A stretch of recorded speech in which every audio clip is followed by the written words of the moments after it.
श्री श्रीनिवास गोविन्द श्री वेङ्कटेश गोविन्द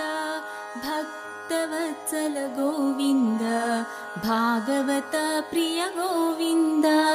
नित्य निर्मला गोविन्द नीलमेघ श्यामा गोविन्द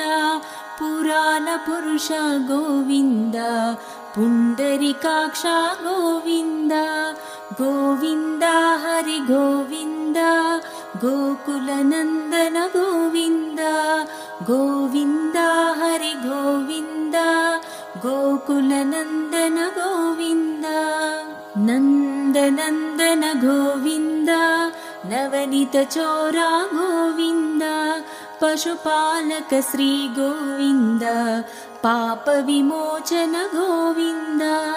दुष्ट संहार गोविन्द दुरित निवारण गोविन्द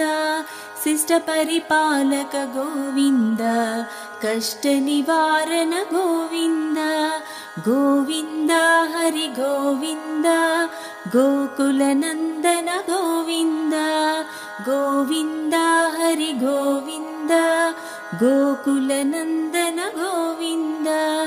वज्रमकुटधर गोविन्द वराहमूर्ति गोविन्द गोपीजनलोल गोविन्द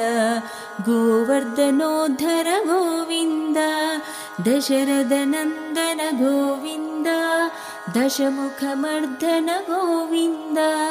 पक्षिवाहन गोविन्द पाण्डवप्रिय गोविन्द गोविन्द हरि गोविन्द गोकुलनन्दन गोविन्द गोविन्द हरि गोविन्द गोकुलनन्दन गोविन्द मत्स्यकूर्म गोविन्द मधुसूदन हरि गोविन्द वराह नरसिंह गोविन्द।